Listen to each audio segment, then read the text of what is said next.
dilihat dari ketersediaannya, yang tidak bisa langsung mendapatkan sebanyak 320 juta mengalir seperti yang tadi disampaikan di awal, pada November-Desember hanya sekitar 9,1, maka ada urut-urutannya. Saya lebih suka mengadakan urutan daripada prioritas. Kalau prioritas seakan-akan yang nomor 2 itu enggak dianggap penting. Semuanya penting, tetapi harus diurutkan siapa yang didahulukan dan siapa yang berikutnya. Dari diskusi yang kami laksanakan dengan berbagai pihak, termasuk dengan pihak WHO, para ahli, dan beberapa negara lain di dunia yang sudah melaksanakan vaksinasi, maka yang menjadi prioritas yang pertama kali adalah tenaga kesehatan.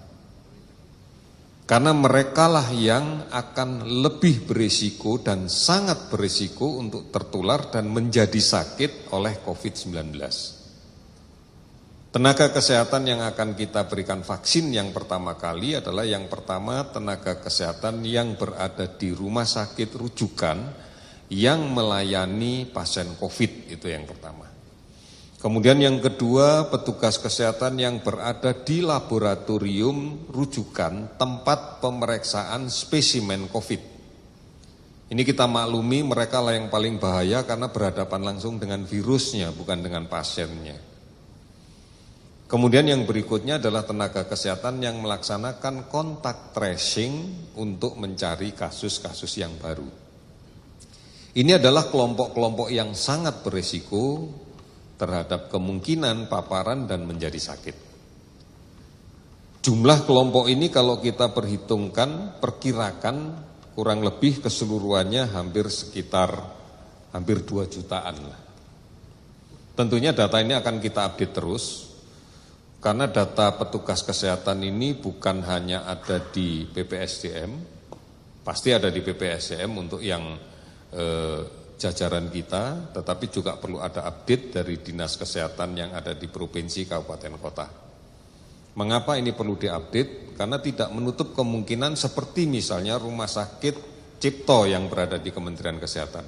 Kalau data ASN-nya kami punya, tetapi data pegawai kontrak yang ada di sana atau honorer dalam bahasa kita yang tahu adalah direkturnya.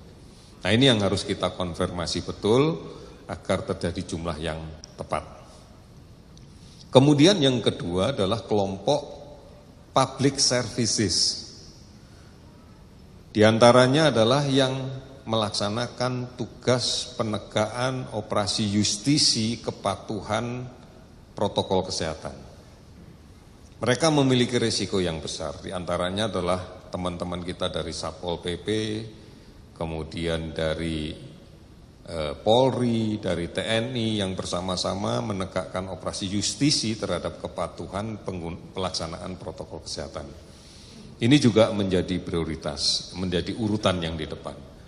Kemudian public services yang lain, misalnya pegawai yang memberikan layanan terhadap pengguna jasa bandara, stasiun, pelabuhan, itu adalah kelompok-kelompok yang di depan, termasuk beberapa profesi pekerjaan yang lain yang beresiko di dalam menghadapi kasus COVID-19. Ini adalah kelompok-kelompok yang pertama. Total kita, orientasi kita adalah pada ketersediaan jumlah vaksin.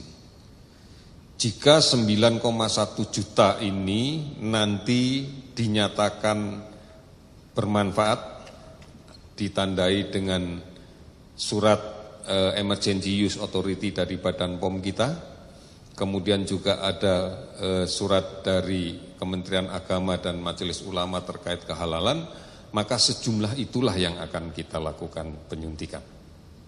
Sedang berproses, mudah-mudahan semuanya bisa kita jalankan dengan baik. Assalamualaikum warahmatullahi wabarakatuh. Perkenalkan, nama saya Cornelin Eka Maharani Alta dari kelas IA Rekam Medis dan Informasi Kesehatan NIM 1102001009, dosen pembimbing Yosi Idris. Baiklah, saya akan membahas sedikit tentang urutan prioritas penerima vaksin COVID-19 di Indonesia. Bagi saya, vaksin di Indonesia sangatlah perlu, karena dengan begitu cepatnya virus menyebar dengan mudah, mayoritas penduduk dunia masih sangat rentan terhadap infeksi dan akan memberikan perlindungan terhadap kekebalan tubuh orang dan memerang virus. Dengan adanya vaksin, karantina wilayah dapat secara aman dicabut dan jaga jarak juga lebih dilonggarkan. Untuk lebih jelasnya tentang bukti vaksin itu aman, dapat dilihat dari video berikut. Apabila kamu mengidap suatu penyakit, hal pertama yang kamu lakukan tentunya adalah minum obat. Namun, apabila seluruh dunia yang sakit, yang kita perlukan adalah vaksin. Di tengah pandemi COVID-19 yang tidak ada henti-hentinya, satu-satunya hal yang menjadi sumber harapan adalah diciptakannya sebuah vaksin. Namun, dengan hampir lebih dari 100 negara di seluruh dunia bekerja sama untuk meneliti dan mengembangkan vaksin, pertanyaan sesungguhnya bukan dapatkah kita menciptakan vaksin, tapi seberapa cepat vaksin tersebut dapat diciptakan? Untuk menjawab pertanyaan tersebut, mari kita simak dalam video ini.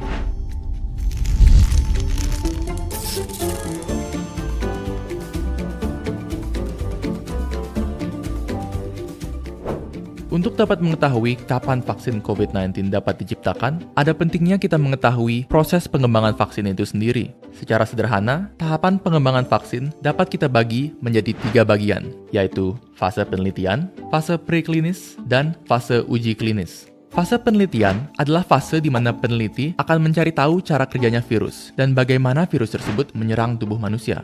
Pada fase ini, binatang seperti tikus dan monyet digunakan untuk mempelajari virus pada tingkat molekuler.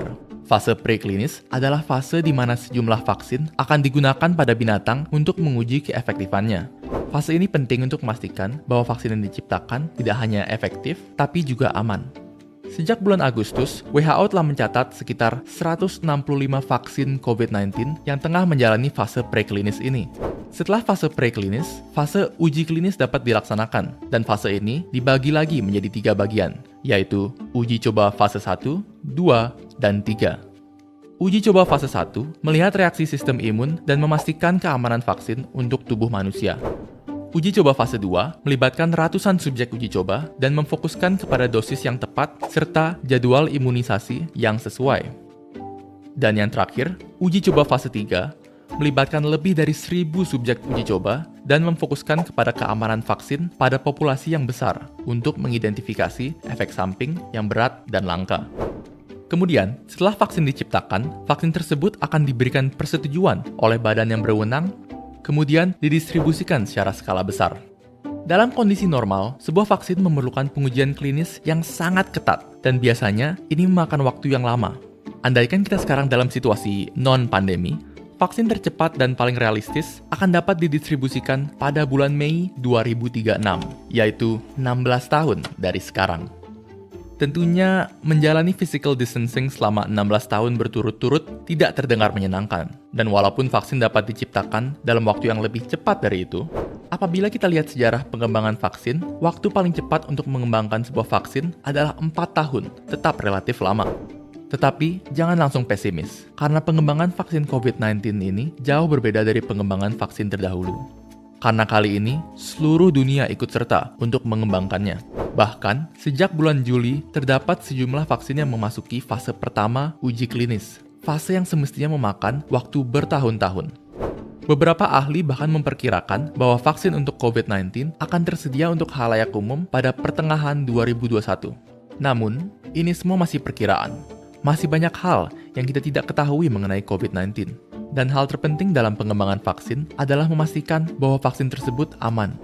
Kesimpulannya adalah, walaupun vaksin untuk COVID-19 tidak akan hadir secara instan, berkat kerjasama dan kerja keras berbagai institusi, pakar-pakar, dan tenaga medis di seluruh dunia, pandemi ini mungkin saja akan berakhir lebih cepat dari perkiraan.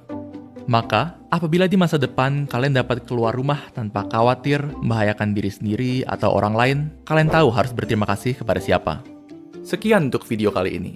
Apakah kalian berani untuk menjadi subjek tes vaksin? Atau apakah kalian ingin menunggu hingga vaksinnya benar-benar aman? Tulis pendapat kalian di kolom komentar di bawah. Dan jangan lupa untuk like, share, dan subscribe ke Neuron supaya kalian tidak ketinggalan video-video baru kami. Dan seperti biasa, jika ada topik yang kalian ingin kami bahas, kalian bisa tulis itu juga di kolom komentar. Terima kasih dan sampai ketemu di video berikutnya.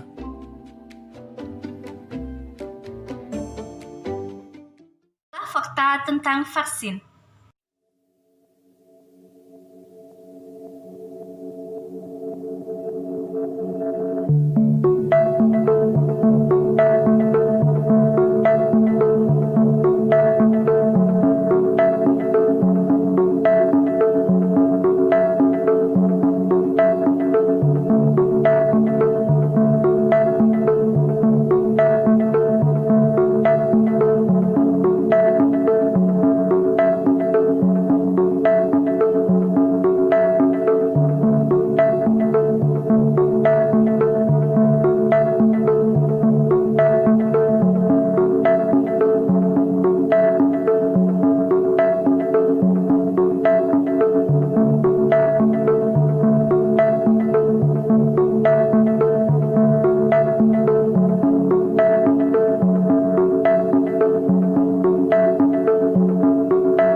Sampai di sini saja argumentasi saya. Sampai jumpa.